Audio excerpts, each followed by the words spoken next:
이슈 털어주는 남자 김종배입니다.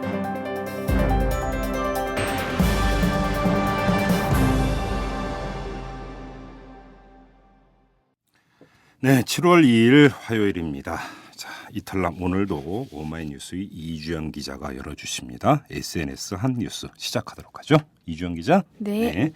국가정보원이 이른바 댓글 공작을 펼치는 과정에서 지역 감정을 조장한 댓글을 단 것이 추가로 확인돼 파장이 일고 있습니다. 오마이뉴스가 공개한 국정원 대선 개입 사건 범죄 일람표 전문에 기록된 국정원 요원의 게시글을 네티즌들이 역추적하는 과정에서 해당 아이디가 작성한 또 다른 댓글이 발견돼 이 같은 사실이 드러난 건데요. 그 내용이 꽤 충격적입니다. 국정원 요원으로 추정되는 해당 아이디는 전라도 출신 또는 거주민들을 비하하는 홍어, 전라디언 같은 표현을 쓰면서 동시에 죽여버려야 한다. 전두환 장군께서 확 밀어버렸어야 한다는 막말을 남겼습니다. 참, 네. 또한 5.18 광주민주화 운동도 폭동이라고 주장했습니다. 그래요. 이를 배우고 갔네요, 얘기가. 그렇죠. 예. 이를 두고 트위터에서는 정부기관이 국민을 적으로 돌렸다는 질타가 쏟아졌는데요. 박태웅 전 KTH 이사장은 특정 지역을 폄하하며 반인륜적 모독과 언어폭력을 일삼는 게 국정원의 품격과 수준입니까? 라고 반문했습니다. 네. 백찬홍 CR재단 운영위원도 한마디로 나치 같은 인간들이 국정원을 장악해 국가와 국민을 분열시키는 반역행위를 한 셈이라고 꼬집어 말했습니다. 예. 국가공무원이 고작 이런 일을 하냐는 비난도 나왔는데요. 한 트위터 이용자는 국정원에 들어가고 싶다는 생각도 했었는데 만약 들어갔다면 나도 키보드 워리어가 됐을 수 있겠다고 말했습니다. 또 다른 이용자도 그러려고 노량진에서 하루에 3시간씩 자며 공부한 게 아닐 텐데요. 국정조사를 통해 다시는 요원이 댓글 다는 일이 발생치 않도록 해야 합니다라고 강조했습니다. 네네. 유명 트위터리언 소피키는 한국인의 인종주의가 뭔지 그리고 그 행동의 대가가 뭔지 모른다는 야구선수 유먼의 발언이 그대로 국가기관에 적용되는 나라다라고 꼬집어 말했습니다. 롯데 선수죠, 유먼 네. 선수. 예. 프로야구팀 하나이글스의 김대균이 롯데자이언츠의 외국인 투수 유먼에게 검은 얼굴과 흰 치아라고 말해 논란이 된 적이 있는데요. 네네. 즉 이러한 인종주의나 국정원의 지역차별이나 다를 게 없다는 지적이죠. 이 김태균 선수 이 발언은 인권위원회에서도 얘기가 네. 나왔더군요. 네. 예. 국정원이 직접 나서 해명해야 한다는 요구도 많았습니다. 소아청소년정신과 의사라고 밝힌 서천석 씨는 자신의 트위터를 통해 국정원이 매번 소중하다고 강조했던 조직의 명예를 위해서라도 이번 사건에 대해 얼른 사실관계를 확인해 발표해야 하지 않을까요? 라고 말했습니다. 맞는 말씀이시죠. 맞는 말씀이신데 네. 스스로 밝힐까요? 지금까지 한 걸 봐서는 좀 어려울 것 같습니다. 한편 국정원의 이 같은 지역 비하 댓글이 놀랍지 않다는 의견도 있었는데요. 한 유명 트위터리언은 원래 지역 감정을 정치에 이용한 국내 최초의 인물이 고 박정희 전 대통령이다. 그 딸을 당선시키려고 국정원에서 또다시 같은 수법을 쓴 걸 수도 있기 때문에 전혀 놀라운 일이 아니라고 본다고 주장했습니다. 예. 다음 소식은요. KBS가 자사의 국정원 대선 개입 관련 보도를 비판한 옴부즈맨 프로그램의 담당 국장과 부장을 보직해 임해 파문이 일고 있는데요. 그렇죠. 예. 트위터에서는 몸에 좋은 약은 원래 쓴 법이다. 옴부즈맨이 쓴 약과도 같은데 이를 쓰다고 버려버리다니 해도 너무하다는 등의 반응이 올라왔습니다. 이거 약을 버린 정도가 아니라 약을 지은 사람을 그냥 팬 거죠 지금. 네. 예. 한 트위터 이용자는 옴부즈맨 본연의 기능은 비판인데 왜 비판을 못하게 하나요? KBS가 북한의 조선중앙방송이라도 되나요? 라고 힐난했습니다. 예. 방송사들이 또다시 권력의 눈치를 보는 게 아니냐는 우려도 제기됐는데요. 김상희 민주당 의원은 권력을 향해 날선 비판을 해야 할 언론이 보이지 않는 손에 의해 진실을 은폐하고 있다고 주장했습니다. 한 유명 트위터리언 역시 시사 매거진 2580의 국정원 보도를 통편집한 MBC, 국정원 관련 단독 보도를 중지시킨 YTN에 이어 KBS에서도 비슷한 일이 벌어졌네요. 이명박 정부에서 벌어진 언론 탄압이 다시 시작된 건가요? 라고 말했습니다. 보이지 않는 손이 아니라 제가 볼 때는 멀쩡히 다 보이는 주먹 같아요. 네, 언론인들의 질타도 이어졌는데요. 네. 허지연 한겨레 기자는 이명박 정부가 1년 걸려서 한 일을 박근혜 정부에서는 6개월 만에 착착 진행되고 있다라고 꼬집어 말했습니다. 네. 조능의 MBC PD도 이런 걸 정권에 보내는 충성 맹세라고 합니다. 김재철 전 MBC 사장과 일당들이 써먹던 짓이죠. 기란영 KBS 사장은 김지철이 부러웠나 봐요. 비판과 감시의 소명을 엿바꿔 먹듯 하는 걸 보면요. 라고 비난했습니다. 네. KBS의 수신료 인상은 꿈도 꾸지 말라고 으름장을 놓는 경우도 있었습니다. 네. 한 트위터 이용자는 KBS에서 수신료 2배 인상을 추진하고 있다는 이야기가 솔솔 피어오르는데 인상은커녕 시청료 납부 거부 운동을 해야 할 판임을 명심하라고 경고했습니다. 전두환 정권 때 이 시청료 납부 거부 운동이 어마어마한 전 국민적 운동이었다는 걸 KBS 사람들이 잊지 않았으면 좋겠습니다. 네. 알겠습니다. 수고하셨습니다. 감사합니다. 네. 재벌과 모피아의 함정에서 탈출하라. 종횡무진 한국경제. 재벌 개혁에 앞장서온 김상조 교수. 그가 한국경제에 던지는 8가지 질문. 우리가 몰랐던 한국경제의 진실을 파헤칩니다. 더 이상 경제 권력자들의 눈속임에 속지 마세요. 종횡무진 한국경제. 오마이뉴스가 만드는 책 오마이북.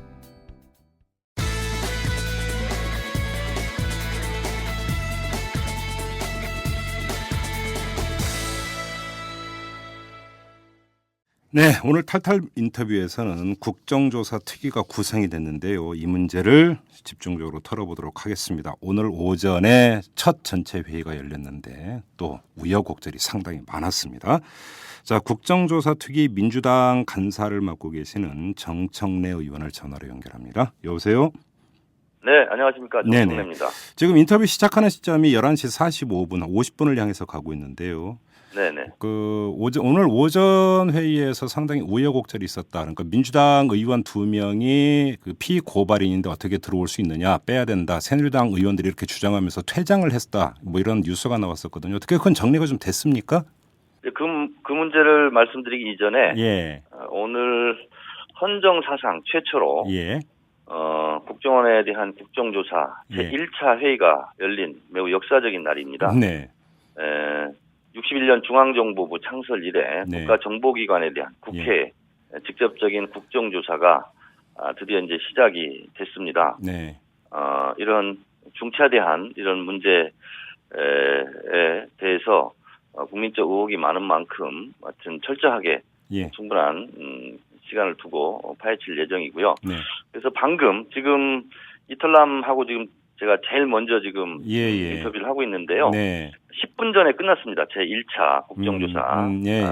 회의가 열렸는데 국정조사 계획서가 채택이 됐습니다. 예. 예. 드디어 공식 명칭이요. 국가정보원 댓글 의혹 사건 등의 진상 규명을 위한 국정조사 계획서가 네. 방금 국조특위에서 지금 채택이 돼서 통과가 됐고요. 네. 본회의에서 오늘 이제 통과가 되면 네. 드디어 이제 국조특위가 가동이 됩니다. 네. 이 과정에서 오늘 원만하게 회의가 진행될 줄 알았는데 김현 진선미 의원이 예. 국회법상 직접 이해 당사자라며 빠져야 된다. 뭐 재척 사유에 해당이 된다 이렇게 지금 주장을 하고 있는 거죠. 예. 네네. 그리고 본인들도 민주당에서 얘기하고 있는 정문헌, 이철우 의원 등을 빼겠다. 아, 예. 그러니 같이 빠지자. 예. 이렇게 얘기를 했습니다. 예. 근데 새누리당 측에서는 뭐 주장할 수 있는 내용이라고 생각을 합니다. 예. 그러나 오늘 통합진보당 이상기 의원이 정확하게 지적을 했는데요. 예. 두 의원은 새누리당에 의해서 고발이 됐는데 그러면 새누리당도 다 이해 당사자 아니냐 라는 의견과 그리고 또 하나는 이 두 의원의 활동이 있었기 때문에 네. 지금 국정조사까지 온 것 아니냐 예. 부정활동의 과정에서 라고 이제 얘기를 했고 박범계 의원도 의사진행반을 통해서 이게 지금 4가지 분야거든요. 지금 현재 기타까지 하면 5개인데 예. 이거는 4번에 세 번째 부분에는 해당될 수 있다. 그러나 전반적인 부분 속에서 이 두 분이 활동을 많이 했고 많이 아는 만큼 포함이 돼야 된다. 이렇게 주장을 했습니다. 그래서 그렇게 정리가 됐습니까? 그래서 지금 이제 국정조사 계획서가 이제 오늘 채택이 되는데요. 예. 또 실시 계획서라는 게 있습니다. 예. 그러니까 이제 법으로 치면 지금 법이 통과되는 과정이고 네. 시행령인 거죠. 그렇죠. 예를 들면 그렇죠. 시행 세칙. 그렇죠. 그것은 새누리당 권성동 간사와 민주당 측 간사인 제가 네. 10일 날 만나서 논의해서 합의가 되면 바로 통과를 시키고 그 시행 세칙이라 할 수 있는 실시 계획서에 따라서 국정조사가 진행이 됩니다. 예. 그래서 이 두 부분에 대한 그리고 새누리당 정문원 이철우 의원 이 두 분에 대한 것은 원내 지도부와 같이 협의를 해서 7월 10일 이전에 어쨌든 그냥 있든 아니면 빠지든 가부간의 결정을 하기로 일단 밀어놓은 상태입니다. 그러니까 밀어놓은 거지, 그러니까 해결이 된 게 아니네요, 상황이. 네, 그렇습니다. 그런데 지금 이제 그 정청래 의원께서 10일을 언급을 하신 이유가 그거잖아요. 이제 그 국정조사 특위위원들 한 사람 한 사람이 그러니까 준비할 시간이 필요하니까. 네. 10일까지는 이제 의원 개별적으로 이제 조사 기간으로 이제 설정이 된 건데. 네. 근데 문제는 이 과정에서 이게 정리가 되지를 않고 미뤄졌는데 만에 하나라도 나중에 가서 10일쯤에 가가지고 그 두 의원이 만약에 빠진다라고 하면 다른 두 네. 의원이 충원이 돼야 되잖아요. 그렇습니다. 그러면 그 두 의원은 준비할 시간이 없잖아요. 그런데 이제 논리상 그런데요. 네.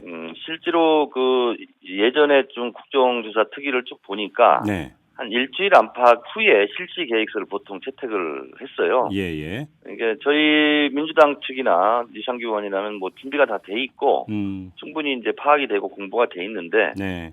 새누리당 측에서 예. 저희는 뭐 빨리 하면 빨리 할수록 좋은데 예. 그 시간을 좀 달라고 해서 그럼 10일 날 하자 이렇게 됐습니다. 알겠습니다. 아무튼 지금 그러니까 가장 핵심적인 문제 가운데 또 하나는 이 조사 범위 아니겠습니까? 아까 이제 네네네. 가나다라 이제 그 네, 마지막 다섯 번째가 기타 필요한 사항 아닙니까?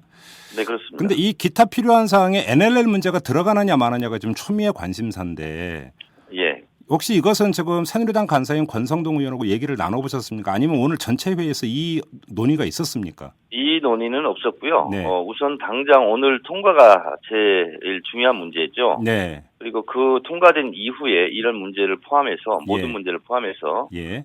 권성동 간사와 네. 협상을 벌일 예정입니다. 그래요. 일단 오늘 네. 본회의 통과는 낙관을 하십니까? 예, 본회의 통과는 될 겁니다. 그렇습니까? 네. 그럼 일단 네네. 이전부터 한번 확인해 보죠. 지금 국정조사 기간이 45일로 정해졌죠. 네네. 그러니까 예를 들어서 이것이 만약에 여야 간의 입씨름이나 이런 그 이견 때문에 국정조사 특위가 제대로 가동이 되지 않는 기간만큼 나중에 연장되거나 이럴 수는 없는 거죠. 그거는 안 되고요. 안 되죠. 국회법에 따라서 구조에 네.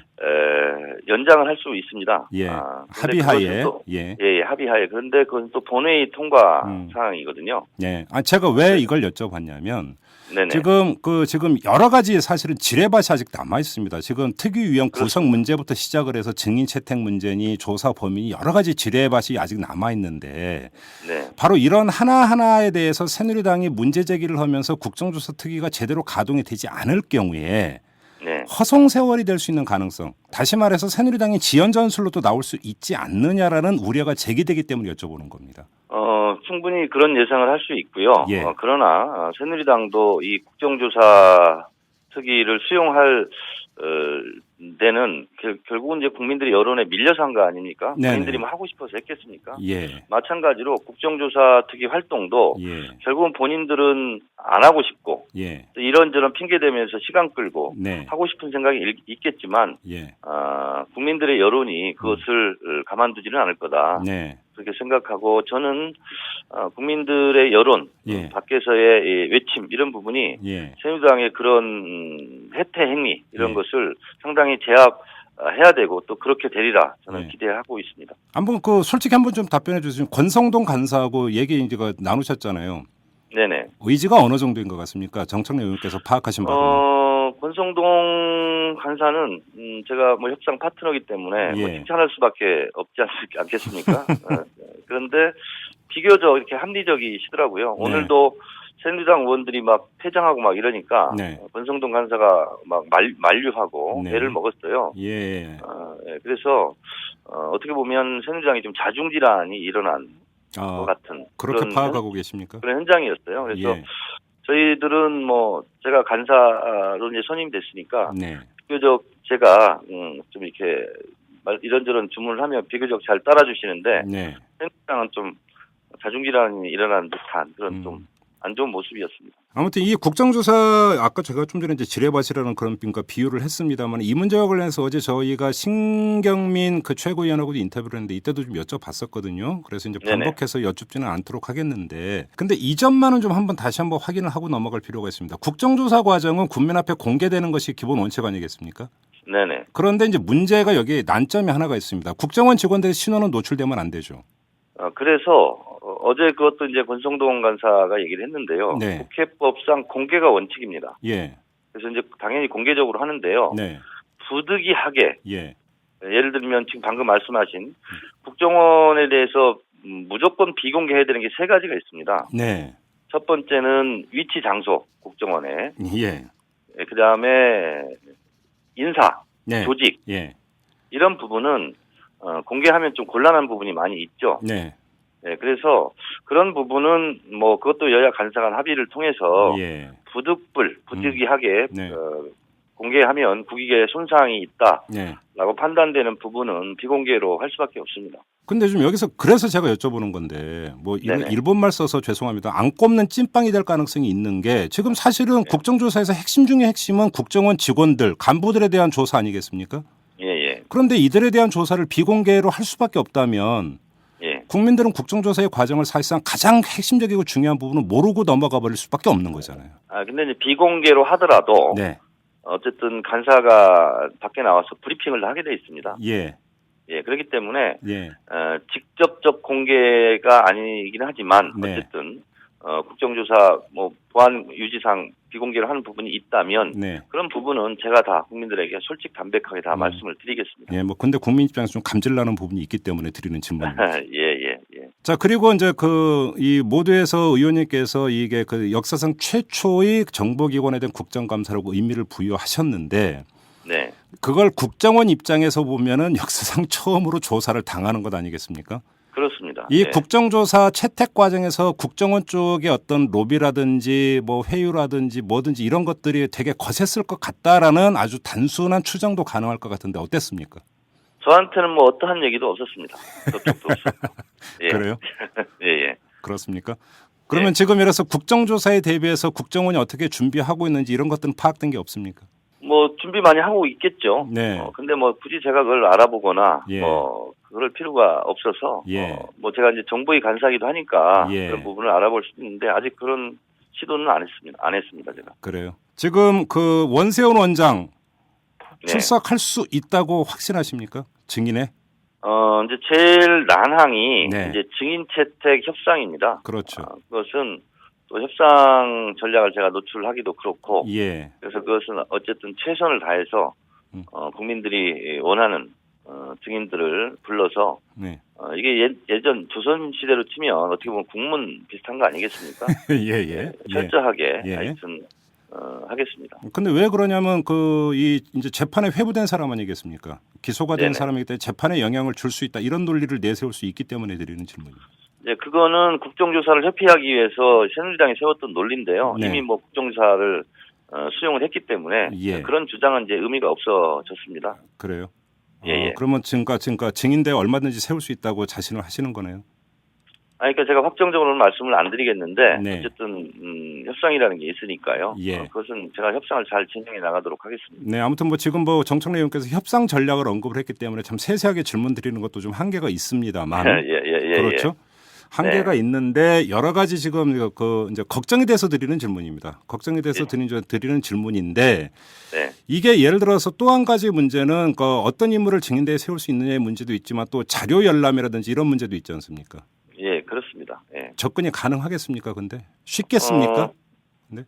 제가 이렇게 좀 말씀을 드릴게요. 국정원에서 국가 기밀, 남북 정상회담 대화록까지 다 공개하는 마당에 공개 못할 자료가 어디 있겠습니까? 예. 제가 그렇게 말씀드리겠습니다. 그렇습니까? 알겠습니다. 지금 그리고 또 한 가지 문제는 혹시 이게 포함이 됩니까? 안 됩니까? 지금 김무성 이건 근데 NLM 기타 필요한 사항 문제이기 때문에 기타 필요한 사항의 모든 부분은 다 논의할 수 있습니다. 그렇습니까? 그러면 예를 들어서 김무성 의원이 뭐 예를 들어서 이 남북 정상회담 대화록을 봤다는 이런 것들도 다 조사 가능합니까? 기타 필요한 사항에 포함이 안 될 사유가 어디 있겠습니까? 그래요. 예. 아니 새누리당에서 여기서 방어병을 칠 수도 있기 때문에 드리는 질문이거든요. 그러니까 뭐 모든 부분 이게 원내대표 간 협상을 굉장히 잘한 겁니다. 네. 가나 다라만 했으면 예. 좀 이건 한계가 있는 건데 예. 마에 기타 필요한 사항 이렇게 돼 있기 때문에 예. 뭐 어떤 주제를 가지고도 얘기할 수 있는 거죠. 그렇습니까? 네네. 자, 이 국정조사의 절차와 제도에 대해서 잘 모르는 애청자들을 위해서 한번 질문을 드리겠는데요. 국정조사가 끝났습니다. 네. 그러면 그 뒤에 국회 차원에서는 어떤 조치가 취해지게 되는 겁니까? 예를 들어서 고발 조치나 이런 게 뒤따르는 겁니까? 그럴 수 있고요. 그리고 네. 이제 이 끝나게 되면 이제 국정조사 네. 결과 예. 보고서를 채택하게 돼 있습니다. 네. 근데 이제 예를 들면 무슨 인사청문회 같은 경우도 인사청문 결과 보고서를 채택하는데 네. 그 채택 과정에서 뭐 이견이 당연히 있을 수밖에 이제 없는 거겠죠. 그렇겠죠. 이제 그것을 해야 되고요. 예. 그 다음에 이제 뭐 위증이라든가 네. 뭐 이런 부분에 대해서 또 지금 채택했는데 안 나온다거나 그런 경우는 이제 고발할 수 있고요. 예. 그리고 이제 가장 큰 사실은 목표라고 할까요?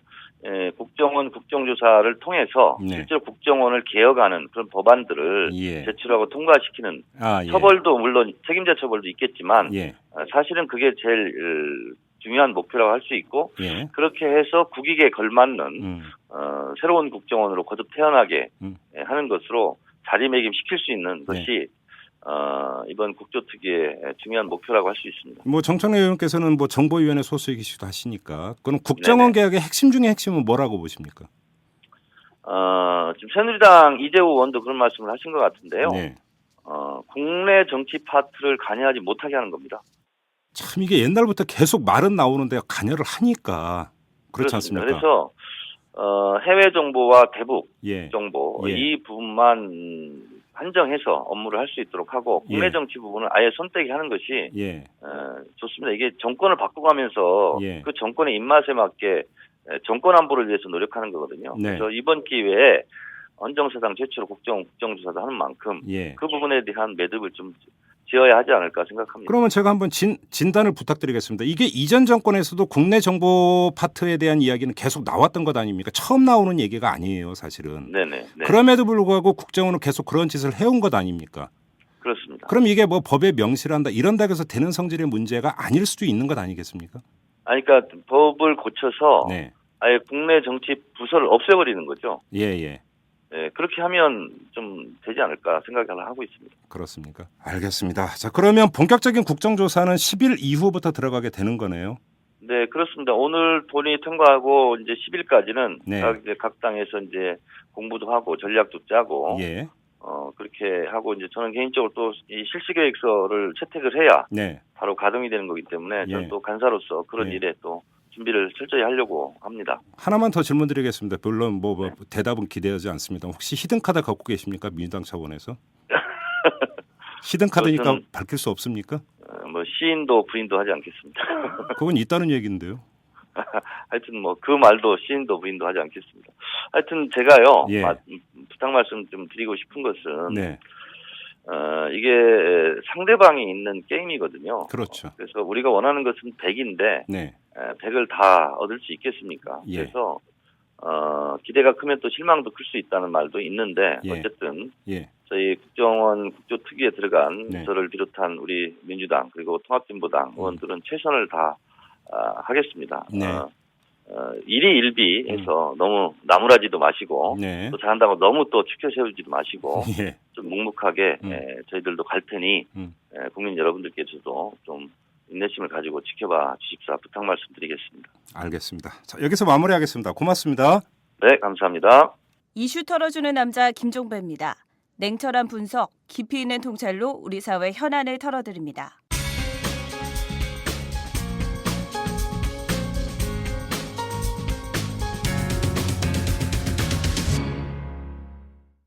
네, 김남훈의 마이너 분투기 시간입니다. 자, 지식파 육체 노동자 김남훈 씨 모셨습니다. 어서 오십시오. 안녕하세요, 김남훈입니다. 네, 오늘 어떤 얘기로 한번 풀어가 볼까요? 네, 오늘은요 을방송인에 대해서 한번 알아볼까 합니다. 을방송인. 을방송인 많죠. 방송사에 을 되게 많아요. 엄청나게 많죠. 뭐 그렇죠. 한번 경험해 보셨잖아요. 뭐 10년 넘게 경험했죠. 네. 그죠? 그래서 뭐 프로듀서도 있을 테고 제작진, 출연진이 있을 텐데 예. 오늘 한번 을방송인 제작자, 을방송인 출연진에 대해서 네. 한번 이야기를 해볼까 합니다. 예. 방송사에서 그러면 갑은 누구냐? 일단 이거부터 좀 따져봐야 될 것 같은데. 네. 갑하면 역시 정규직 PD, 그렇죠. 정규직 기자, 정규직 기자. 뭐 이렇게 봐야 되는 거겠죠? 그분들도 열심히 하고 계시고 고생한 분들도 계시지만 네. 어쨌든 이제 권력 구조를 보자면 그분들이 갑이라고 볼 수가 있고요. 네. 여기서 또 의리 발생하는 게 뭐 외주사 PD가 되겠죠. 예, 그렇죠. 네. 어. 그래서 방송사 PD라고 한다면 다들 뭐 어차피 다 뭐 KBS, MBC PD야 이렇게 생각하실 텐데 네. 명함을 딱 보면은 KBS나 MBC, SBS 마크가 들어 있어도 예. 그 밑에 프로덕션 이름이 들어가 있는 경우가 있어요. 예. 예를 들어서 뭐 KBS 무슨 쇼 예. 그런데 그 밑에 뭐 이털남 프로덕션 누구누구 예. 이렇게 써 있으면은 사실 그분은 개털인 거죠. 왜 거기다 이털남을 집어넣어요 지금? 아니 지금 딱히 얼굴 뵙고 있는데 누구 생각이 안 나서 엄한 사람 집어넣을 수 없잖아요. 기분 나쁘네 개털. 아니야. 예. 야, 그러니까 이게 뭐냐면은 그런 경우에는 사실은 이제 프로그램 제작 편의를 위해서 어디 나가서 섭외를 한다거나 그렇죠. 이런 거 할 때 좀 공신력을 실어주기 위해서 마크를 쓰는 것을 잠정적으로 허용했을 뿐이고요. 그렇죠. 그 외주사에서 그 프로그램을 제작하면 이제 그 해당 방송의 로고를 쓰게. 그렇죠. 예. 그러다 뭐 예전에 뭐 아주 나쁜 뭐 악질적인 사람들 그걸 가지고 이제 사기를 친 데 이용하기도 했습니다만 예. 이제 그런 부분이 아니라 그런 식으로 하면서 사실 이제 갑과 을의 관계가 형성이 된다는 거죠. 예. 그러면서 이분들 같은 경우는 좀 뭐랄까 여러 가지 계약 관계에서 굉장히 수동적이고 이 또 뒤로 밀리는 수밖에 없는데요. 무엇보다 이제 제작비가 있습니다. 그렇죠. 얼마 전에 투르마 쇼라는 맛집 고발 프로그램에서 화제가 됐던 것처럼 예. 네.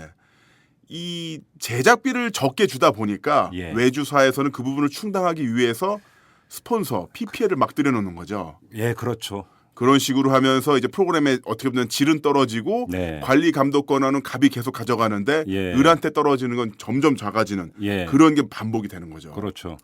이게 근데 이제 문제는 또 어떤 문제가 있냐면 그렇게 해서 제작을 했는데 빠꾸 맞는 경우도 있죠. 빠꾸 맞는 경우 많이 있죠.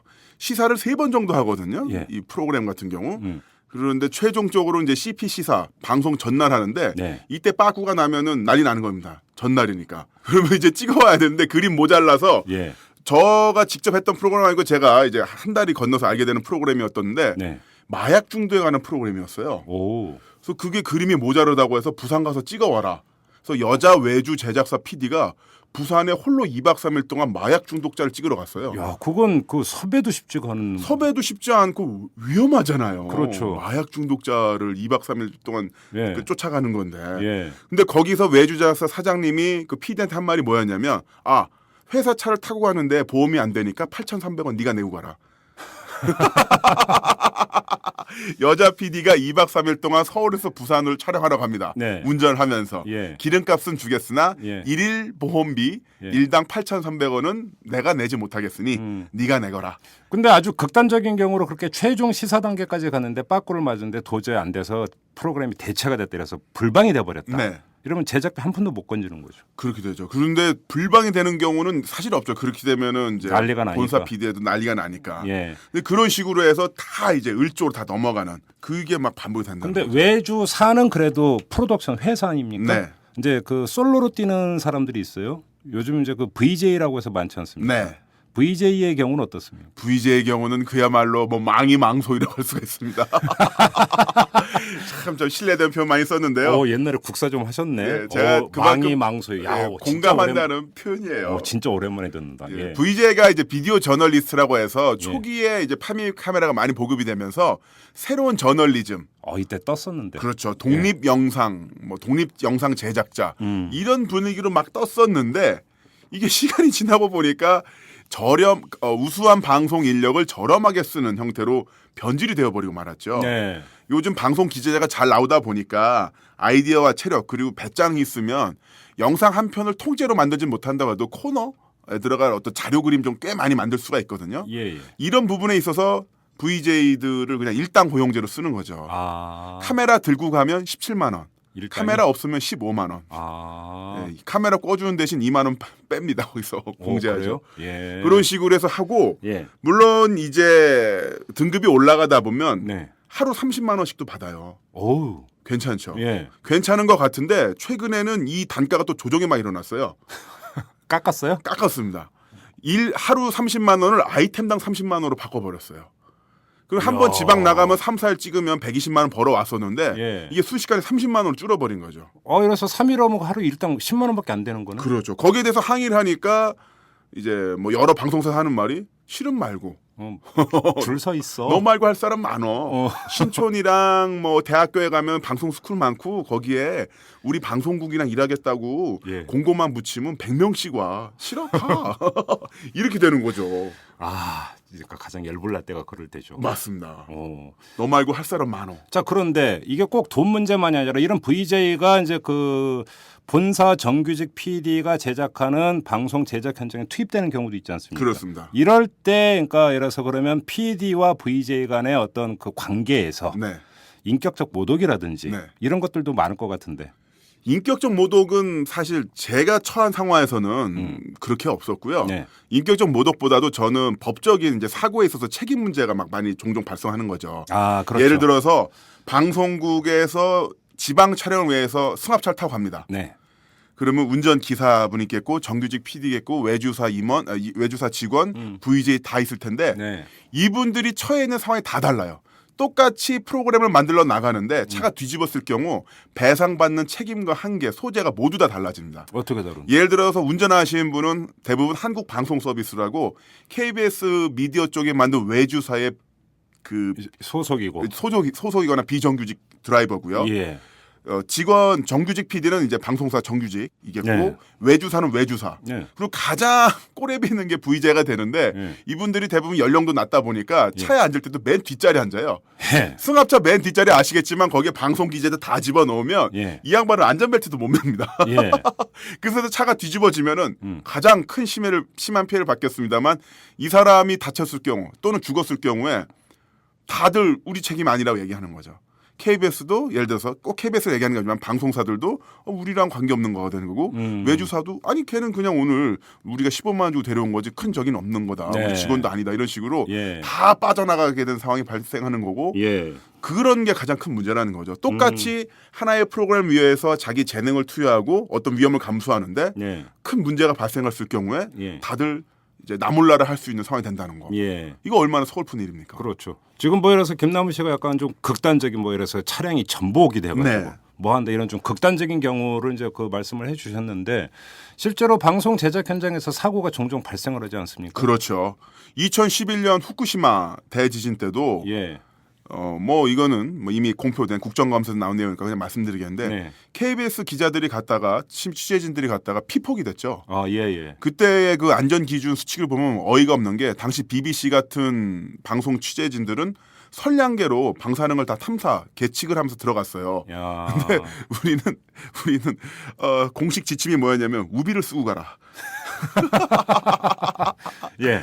그러니까 안전 기준 취해서 1만 배가 넘는 그 방사량이 이제 예. 퍼진 상태에서 우비 쓰라는 지시가 왔었고 실제로 이분들이 그렇게 했습니다.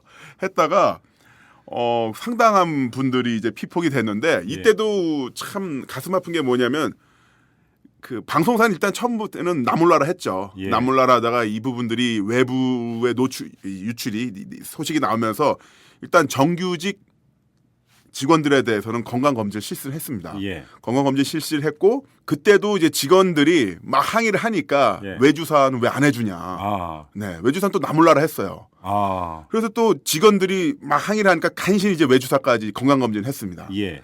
뭐 보상이 아니라 건강검진을 했다는 거예요. 예. 근데 여기서 또 가장 또 이 망의 망소가 누구냐? 예. 현지 코디네이터였어요. 그렇죠. 그렇죠. 현지 코디네이터 두 분이 있었는데 이 두 분은 진짜로 나몰라라 했습니다. 그때 이거 사측의 입장이 뭐였냐면 이 사람들이 우리 일을 하다가 된 건지 잘못된 건지 아니면 원래부터 거기 있다가 잘못된 건지 어떻게 하냐 야. 이거였죠. 아니, 검진 비용이 그렇게 뭐 엄청난 돈이 들어온 것도 아니죠. 네. 그래서 결국은 못 해주겠다고 해서 예. 나중에 어떻게 했냐면은 그 직원들이 KBS 직원들이 돈을 모아가지고 네. 이분들을 모셔왔어요. 그래도 검진 받아야 되지 않겠느냐. 야, 직원들은 설득해서. 참 되게 양심적이었네요. 그러니까요. 예, 예. 네, 양심적이고 좋은 분들이었죠. 예, 예. 자기들도 피폭당했는데 그러니까요. 이게 무슨 진짜 웃으면 살 얘기 아닙니다. 죄송합니다. 예, 예. 그래서 왔는데 그 중에 또 한 분은요 아예 안 간다고 그랬어요. 뭐냐면 이 거대 방송사의 이런 무신경 횡포에 너무 마음 상하고 네. 나 이제 내 몸 상태에 관심 없다. 어. 나 이렇게 살 테니까 이제 연락하지 마라 하시고 예. 그냥 그 업계를 떠났습니다. 예. 그러니까 그분에 대해서는 아무런 저희가 없는 거고 그나마 한 분은 직원들이 돈을 이렇게 대가지고 픽업하러 가고 예. 그래서 이제 자기들이 병원 데려서 했었고요. 이때 나왔던 것도 뭐 결국에 나왔던 보상이라는 것도 그거예요. 암보험. 그 가입해 주는 거예요? 네. 뭐냐면은 이 나중에 후유증이 어떻게 나올지 모르니까 사실 이 뭐 어떤 보상에 대한 산정이 어려운 부분도 있는데요. 네. 참 건강 검진 받고 암보험까지 들어가는 프로세스에서 이 정도로 예. 소극적이었으니까 예. 정직원에 대해서도 예, 예. 외주사나 그 위에 분들에 대해서는 어떻게 하겠습니까? 그러게요. 자, 지금 이제 제작진 관계에서의 갑을 관계를 말씀을 해 주셨는데 네. 출연진도 있어요. 출연진이요. 네. 잘 알고 계시잖아요, 출연진. 우리 모두 다 슬픈 경험을 안고 있지 않나요? 그렇죠. 네. 네. 네. 근데 뭐 그러니까 그 김남은 씨 입으로 말하세요. 제가 꼭 누구한테 들어서 한 얘기는 아니고요. 사실 이 청취자분들이 방송국의 프로그램으로 출연한다, 진행을 한다 이러면은 방송국과 직접적으로 계약 관계가 있는 것으로 생각하시는 분들이 많이 계신데, 즉 방송사의 어떤 직원 대우 받는 게 아닌가. 아니 직원 대우는 둘째치고 계약서를 쓰는 경우가 없죠. 계약서 쓰는 경우가 없어요. 없죠. 없습니다. 방송국에 나간다는 건요, 아주 1등급의 슈퍼스타 한 5명, 6명 정도 빼고는요, 네. 그냥 일용직이에요. 나가면 15만 원 주고, 안 나오면 15만 원 안 주고, 뭐 이런 식으로 가는 거죠. 15만 원 받으셨어요? 라디오 할 때. 오, 그래요? 예전에. 오, 예. 제가 좀 더 받았나요? 좀 괜찮은데? 아, 그래요? 제가 그 단가는 좀 알거든요. 예. 그렇죠. 그런데 이게 문제는 뭐냐면, 좀 방송 좀 출연해 주세요. 그러면 네 하고 갔다가. 네. 근데 이게 이제 그래서 저는 이제 농반 진반으로 저는 호출 노동자입니다라고. 호출 이렇게- 노동자 맞습니다. 그렇죠. 방송 좀 출연해 주세요. 그러면 네 하고 호출 받으면 가는 거고. 호출 못 받으면 못 가는 거고. 비 오면 일하는 거, 비 안 오면 일하는 거 하는 거고, 오늘처럼 폭우 오면 그렇죠. 일 없고. 근데 이제 문제는 또 그러다가 이제 고정으로 가더라도 갑자기 저 내일부터는 뭐 코너가 폐지돼서 이제 더 이상 안 나오셔도 됩니다. 네. 바로 첫날. 자로 쳤나. 그렇죠. 환장하는 거죠, 진짜. 무슨 어떻게 데뷔할 여지도 없고. 데뷔할 여지도 없고. 예. 그때도 잘 아시겠지만 이 섭외 요청 전화는 문자로도 옵니다. 예. 내가 바빠서 전화를 못 받았다. 부재중 전화 4통이 와 있는데 그 문자 메시지 2통이 와 있죠. 예. 뭐 김남은 선생님이시죠. 우리 어디 방송국인데 섭외 요청 드립니다. 예. 이게 문자가 남는데 이 그런 까이는 전화는 업계용어로 까인다고 합니다. 그렇죠. 까이는 전화는 문자가 안 와요. 그리고 부재중 전화만 연락이 와 있습니다. 예. 뭐냐면 자기들도 이 부정적인 사실을 문자 기록으로 남기기 싫은 거야. 내가 전화해 주길 바라는 거죠. 예. 전화하면은 그래서 섭외 전화 올 때는 PD나 메인 작가한테 오는데 까리 때는 나는 얼굴도 모르는 막내 작가한테서 김 선생님 절 잘 모르시겠지만 신분증 사본이랑 통장 계좌 받을 때 통화했었거든요. 그래요? 예, 8개월 전에 그랬습니다. 다음부터 안 나오셔도 돼요. 저희가 코너가 바뀌어서요. 근데 그거는 넓게 이해를 해 주셔야 돼요. 왜냐하면 얼굴만 떼고 같이 이랬던 PD나 그 메인 작가 입장에서 얼마나 네. 곤혹스럽겠어요. 그렇죠. 그래서 그 그러니까. 부분은 방송의 특성상 여러 트렌드를 반영해야 되니까 고정적인 어떤 계약 관계 이해를 합니다만은 이게 어떤 문제가 되냐면은 예를 들어서 은행 대출을 받거나 네. 이사를 갈 때 내 직업 보증 신원에 대해서 뭐 내세울 수 있는 게 전혀 없어요. 그렇죠. 네. 대출 못 받아요. 대출 못 받아요. 네. 심지어는 저 전세 얻으면서 들어가면서 네. 전세 보증금 담보 대출 있잖아요. 예. 전세 보증금을 은행한테 저당 잡히고 꾸는 거, 예. 내 돈 맡기고 꾸는 것도 예. 시티은행 가서 이제 제 직업을 이야기해요. 그래서 저 KBS 호루라기 진행자인데요. KBS에서 일하세요? 그래서 이제 홈페이지 보여줬어요. 김남문의 원퍼지 나와 있으니까 KBS 직원이냐? 직원은 아닌데요. 그럼 뭐세요? 이거 출연자인데요. 그럼 안 되는데요. 아니 이 내가 나오는 프로그램이 텔레비전에 나오게 있고 홈페이지에도 내 이름이 들어가 있는데 내 신원 보증이 전혀 안 되는 거예요. 네. 그런 것들이 계속 반복되다 보면은 예. 사실 일반적인 신용 크레딧도 삼을 수가 없고 쌓을 수가 없고 정말 아시잖아요. 사회생활하는데 힘든 거. 내가 누군지 아무도 날 증명해 줄 수가 없어요. 예. 그래서 그런 부분이 좀 뭐랄까 아쉽고 또 이것도 어떻게 본다면 아까 말씀드린 것처럼 방송의 특성상 빠르게 트렌드를 대처해야 되니까. 아니 이해할 수 그러니까 있는데 저는 그걸 이해를 해요. 뭐냐면 그 출연진 같은 경우를 예를 들어서 한 번 썼다고 계속 쓴다라고 한다면 방송이 고정되어 버리니까. 그렇죠. 그거는 사실은 어쩌면 방송을 죽이는 것일 수도 있기 때문에 들고 나는 것에 있어서 어떤 유연성을 발휘하는 것은 그 입장 바꿔서 그러니까 제가 제작진이라 하더라도 그럴 수밖에 없는. 그렇죠. 뭐 그거까지 이해를 못하면 그거는 좀 말이 안 되는 거죠. 저도 그걸 그렇죠. 이해는 합니다만 예. 이 부분에 대해서 아니 최소한 그 생활 방송인으로서 몇 년 생활했는데 내 직업이 뭔지 나도 모르는 상황이라는 것은 은행이 모르니까 네. 이런 부분에 있어서 경제 생활이 힘들다는 것은 일정 부분 어떤 제도적 보완이 좀 필요하지 않을까. 최소한 이 사람에 대해서 우리가 1년 동안은 계약을 했었고 그 유명한 그 사건이 있잖아요. 그 제가 KBS 작가였던 걸로 아는데 네. 그 해가지고 소송 걸렸던 부분들 소송을 건 적이 있지 않습니까? 그래서 그때가 그게 저기 퇴직금이었나요? 실업급여였나요? 네. 이제 그걸 그러니까 달라고 했는데 당신이 뭐 작가고 프리랜서인데 뭐 그게 그런 게 어디 있냐 해가지고 소송까지 갔는데 졌어요. 네. 당신은 노동자가 아니라 프리랜서다. 네. 법원에서 그렇게 판결을 내렸기 때문에 쉽지 않을 겁니다. 그 학습집 노동자도 그런 식으로 그러니까요. 진행이 되는 거죠. 그렇죠. 그래서 노동 계약 관계도 이렇게 뜬금없이 바꾸는 게 프로그램이 이제 방향성이 바뀌었다거나 네. 이런 건 이해를 합니다만 저 같은 경우는 인수합병으로 직업을 잃은 적이 한 번 있었어요. 네. 제가 UFC라고 격투기 해설을 했었잖아요. 예, 알아요. 그때 제가 슈퍼액션이라는 채널에서 일했었는데 슈퍼액션이 온미디어 계열이었었죠. 예. 당시에는 온미디어와 CJ가 국내 케이블 채널을 양분하고 있을 때였는데 뜬금없이 CJ가 온미디어를 다 인수한 거예요. 네. 인수 합병이 됐죠. 근데 CJ에도 해설하신 분이 계세요. 그러면은 자 이렇게 됐을 때 가불이 생겼지 않습니까? 예. CJ가 온미디어를 먹었는데 그러면 제가 나갈 수밖에 없잖아요. 뭐 인수합병에서 잘리는 거는 뭐 그 어쩔 수 없죠. 네. 막 이야기하다 보니까 제가 왜 이렇게 풍진 생활을 살아왔죠. 막 서름이 북받쳐 오르십니까? 그러니까 막 눈이 나려고 그래요. 아, 바로 근데- 옆에 있잖아요 또. 근데 인수합병 때문에 뭐 잘리는 것은 그렇다 치고 정치적 성향이 그렇다고 자르는 경우 많잖아요. MB 정부 때. 네. 그죠? 아 그랬어요? 전 잘 몰라서. 또 쌩까시네 저렇게. 아닙니다. 잘 알죠. 그러니까요. 네. 참 웃기는 경우예요. 그게 참 아쉬운 게 뭐냐면요. 네. 이 보수 이쪽 분들이 미국 이렇게 미국을 거의 천조국처럼 받드시는데 네. 미국의 유명한 개그맨이 백악관 파티에 네. 부시 대통령을 이제 옹호하는 것으로 이제 분류가 돼서 초청돼서 들어간 적이 있었죠. 네. 그때 부시 대통령이랑 그 지지하는 그 대기업 회장들 앉혀놓고서 15분 동안 아주 생으로 그냥 야실 줬어요. 예. 완전 온갖 모욕을 다 주고 풍절하면서 박살을 내놨는데 제 그 이름 까먹었는데 그 코미디언 나중에 아무런 일도 안 생겼어요. 자기 생업에 전혀 변화가 없었습니다. 그렇죠. 그런 데 대해서 뒤에 보복하면 이제 그 촌티난다고 그러죠. 촌티난다고 하죠. 그렇죠. 근데 지금 얘기했는데 예를 들어서 뭐 방송 진행자라든지 고정 게스트라든지 이 사람들은 그래도 좀 괜찮은 편이에요. 그렇죠.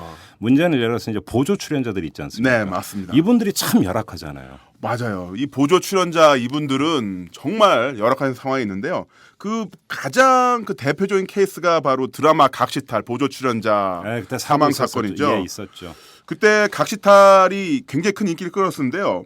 이분들을 저도, 채웠던 자동 그 승합차 버스가 뒤집어지면서 예. 많은 분들이 다치고 한 분이 이제 사망을 하셨어요. 한 분이 목숨을 잃었는데 예. 이때 이분에 대한 보상이 초기에는 거의 없었습니다. 완전히 예. 막막했었죠. 예. 처음에는 관광버스 회사가 그 장례식 비용 내놓은 거 2천만 원이 전부였습니다. 아. 그러면서 서로들 자신들의 책임이 아니다라고 이제 예. 떠밀었었는데요. 예. KBS가 있고 외주 제작사가 있고 인력 파견 회사가 있고 버스 회사가 있는데요.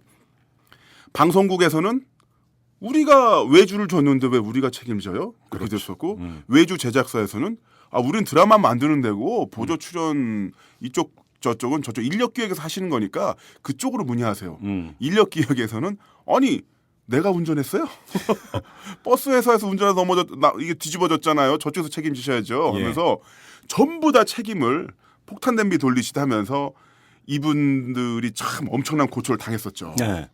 그러니까 뭐 아니 단적인 예가 그런 판례도 있잖아요. 그러니까 직장인이 회사에 출근하거나 그 퇴근하는 네. 과정에서 사고를 당했을 경우에도 산재로 인정이 돼요. 그런 판례가 네. 있어요. 그러니까 그러니까 길거리에서 회사 아니야지만 그런 경우가 있나? 왜냐하면 그건 업무의 연속으로 보기 때문인 건데 그렇게 본다면 업무를 그러면 누가 줬고 했느냐 이걸 따져야 되는 거죠. 네. 사실은 그렇죠. 그렇죠. 근데 이제 서로 돌리는 거죠. 그리고 그분이 원래 살아 계셨더라면 나왔을 드라마가 이미 방송국에서 런닝이 되고 시청률도 20% 넘게끔 잘 나오고 있었는데 네. 다들 우리 책임 아니라고 얘기하는 상황이 있었고 결국은 그 150일인가 지난 상태에서 산재가 인정이 됐고요. 네. 참 말도 안 되죠. 네. 그리고 최종적으로 303일 지난 이후에 대기실이 마련됐습니다. 당시에 유족들이 원했던 게 뭐였냐면은 이제 적정한 수준의 보상과 네.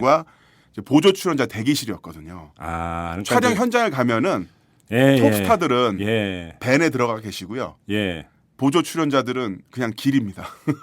예를 들어서 요즘 같은 그러니까 떼약볕에 네. 그늘도 없는 데서 그냥 그래서 이제 복장 다 한 채로 그렇죠. 포졸 복장이라든가 수염 다 붙인 채로 예. 그냥 계속 서 있는 거죠. 그래도 포즈는 괜찮을 것 같아요. 장군이면 장군이. 그 갑옷 입고 저도 얼마 전에 혹시 입어봤어요? 저는 얼마 전에 KBS 드라마에 왕으로 한번 출연했거든요. 에? 왕으로. 진짜? 네, 진짜요. 전혀 아닌데. 왕인데 네. 무슨 왕? 벌거벗은 임금님이요. 그래서 한여름에 촬영을 하는데도 예. 시원했어요. 나는 의상이 빤스밖에 없어. 왕관이랑. 그거 조만간 방송되는데 저거 아직 방송되는 시점에서 저 튑니다. 저 그게- 국내에서 탈출할 거고요. 예. 저 그 방송 안 봐. 그때도요. 그때는 이제 진짜, 제작 아니 진짜로 다 벗고 나온 거예요? 저 다 받고 나왔습니다. 팬티만 입고? 최종적으로 야외 촬영 갔을 때는 네. 뿌띠프랑스라고 해서 관광지에서 촬영을 했는데요. 거기 단체 관광 오신 대만 관광객들이 저 거기서 일한 사람인 줄 알고 단체로 몰려서 사진을 찍더라고요. 예. 그거 있잖아요. 왜 라스베가스 이런 데 가면 스핑크스 복자로 돌아다니는 예, 그런 사람인 줄 알고 코리안 킹 이러면서 나 코리안 킹 아닌데 한국 왕에 대한 잘못된 이미지를 제가 대만 관광객들에 심어줬었죠. 그러게 좀 그건 맞는 얘기 같아요. 그때 촬영 현장에서도 만났던 아역 탤런트 부모님들과 이야기를 나눌 기회가 있었는데요. 예. 그분이 하시는 말씀이 자기들은 KBS 드라마만 찍는데요. 왜냐고 물어보니까 어린이 드라마에서 지금 뭐 이렇게 난장이라든가 촛불 모양으로 인형 탈을 쓰고 있는데 그나마 KBS 드라마 찍으러 갈 때는 애들 위해서 냉방이 되는 방을 준비해 준대요. 그쪽 그 시설에다 이야기를 해서 우리가 전기를 줄 테니 여기 애들 좀 쉬게 예. 에어컨 좀 넣게 해주십시오. 예. 라고 해서 애들이 그나마 거기서 그 애들 드라마니까 어린이 드라마니까 탈이라든가 아니면 예. 인형 옷 그 두꺼운 거 쓰고 있거든요. 예. 그래서 거기서 좀 벗고 쉬고 밥을 먹을 수가 있는데 예. 외주사 드라마 촬영일 경우에는 그냥 그 애들을 땡볕에 굴린대요. 아이고. 서 있는 거죠 그냥 거기서 아니면 앉아 있거나. 예. 그럼 그 친구들 같은 경우는 어린 나이에 그거 학대거든요. 그렇죠. 그래서 하시는 말씀이 그나마 우리 KBS 드라마에서 직접 연락 오면 찍는데 외주는 저도 안 찍어요. 애들 너무 고생해요. 예. 이야기 하더라고요. 그 얘기하니까 갑자기 그 턱돌이 뭐 이런 그 프로야구 마스코트들 있잖아요. 네. 와, 그 프로야구는 주로 여름에 하잖아요. 네. 그 뒤집어 쓰고 어떻게 버티나 몰라요, 진짜로. 그 가끔 쓰러지기도 하잖아요. 아유, 진짜. 저도 프로레슬링 경기할 때 마스크 쓰고 해본 적 있었는데요. 타이거 마스크. 이게 땀이 나는 게 땀 차는 게 장난이 아니어가지고요. 한번 네. 실려갈 뻔했어요. 아니 그러니까 마스크 하나 썼는데도 그러는데 네. 전신을 그냥 그 뭐 두터운 거 그걸로 그 뒤집어 쓰고 있으면 어유 그걸 어떻게 버텨요? 진짜 네. 힘들어서. 그래서 을 방송인 출연진으로 보자면 아역 탤런트도 들어가는데 영국이나 미국 같은 선진국에서는 아역 탤런트들의 그 촬영 시간도 법으로 정해져 있습니다. 그래요? 하루 8시간 이상 촬영할 수 없고 예. 어떤 그 심각한 폭력신이라든가 이런 거 있을 경우 항상 부모라든가 지도 교사의 감독이 있어야 돼요. 예를 들어서 해리포터 같은 경우는요. 아이들 출연진들이 많다 보니까 촬영 현장 옆에다 학교를 만들었어요.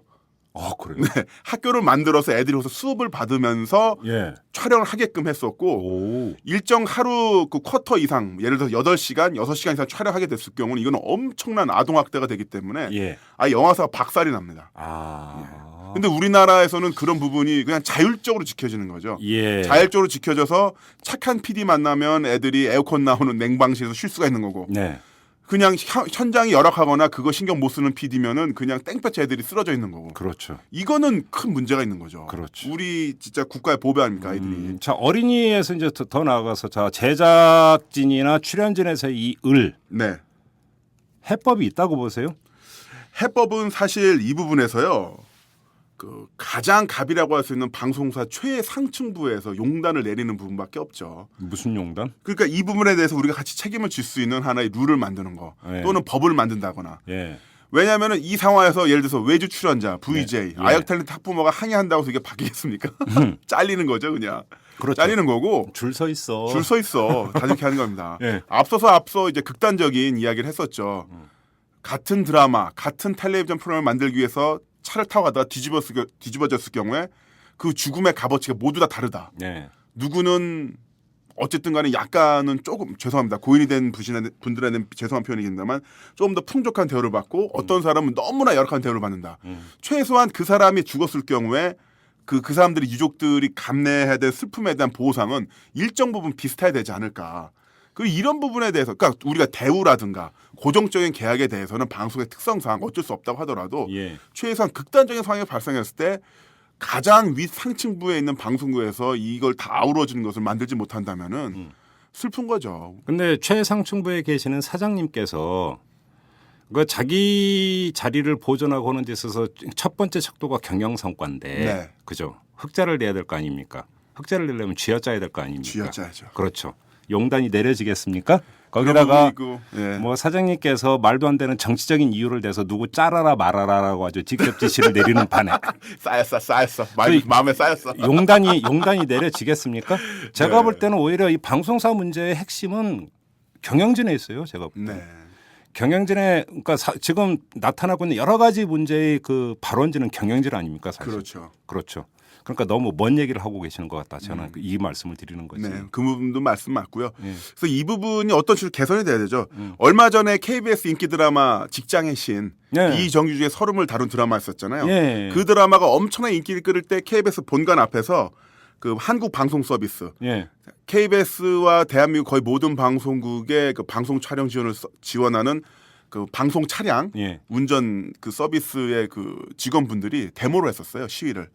이분들이 10년 동안 대한민국 최저임금 수준에도 못 미치는 급여를 받으면서 일을 해오셨거든요. 예. 그러니까 드라마가 우리도 일반 시청자분들도 좀 반사해야 된다 이런 부분이 너무 당위적으로 들릴 수도 있겠습니다만 드라마에서 나오는 비정규직의 서름에는 그렇게 민감하게 반응하고 포털에 글을 올리고 트위터, 페이스북에 글을 올리면서 맞아 하면서 현실 속의 비정규직의 서름에 대해서는 뭐 일정 부분 우리 모두 다 외면하고 있었던 거. 그렇죠. 나는 아니니까 나는 그나마 괜찮지라면서 이것도 하나 좀 반성해야 되지 아니 뭐 않겠냐. 제가 직접 목격한 게 예를 들어서 그 비정규직법에 따르면 2년 이상 그 쓸 경우에는 정규직으로 전환하게 돼 네. 있잖아요. 근데 이제 그 방송사에 파견직이 많아요. 파견직이 많은데 그래서 이제 업무 지원 이런 그 이제 그 예를 들어서 이제 그 젊은 여성 그 업무 지원 그런 그 노동자들도 꽤 많은데 거의 대부분이 이제 그 파견 회사를 통해서 파견 네. 나온 이런 사람들인데 2년 같이 이러는데 딱 2년 만료가 되기 하루 전에 보면 사라져요. 그렇죠. 없어져요.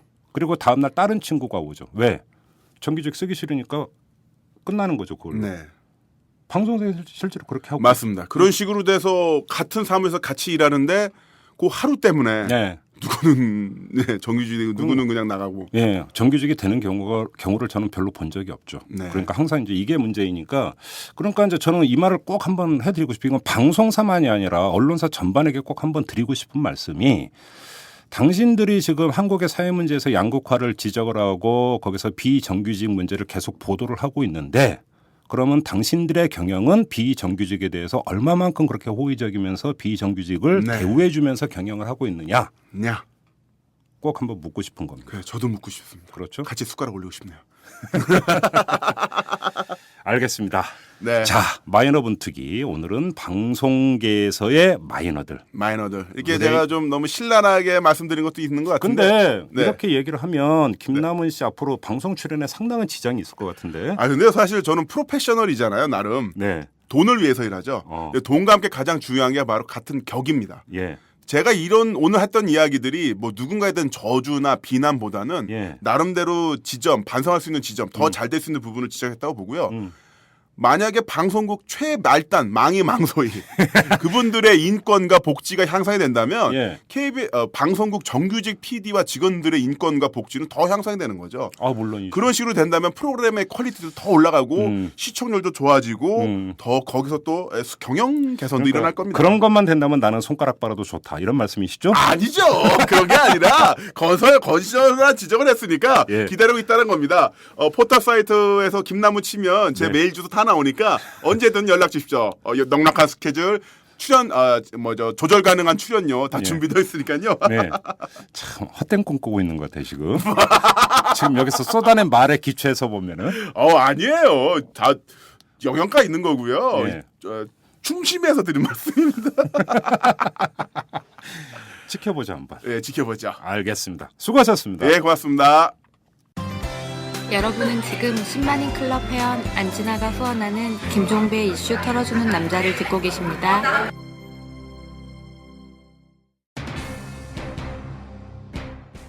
한 걸음 한 걸음이 참 어렵습니다.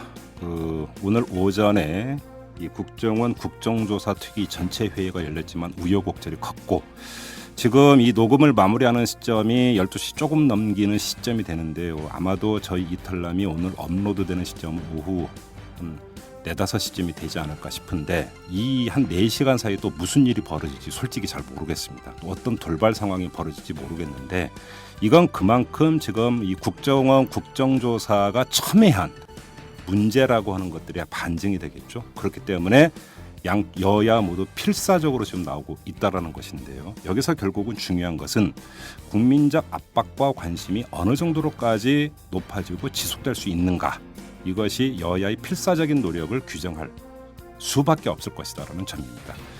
지연을 하고 싶어도 하지 못하게 하는 국민적 압박, 그다음에 대충 하고 싶어도 대충 하지 못하게 만드는 국민적 압박, 결국은 절실하게 필요한 게 이것이 아닌가 이런 생각을 하면서 오늘 방송 마무리하도록 하겠습니다.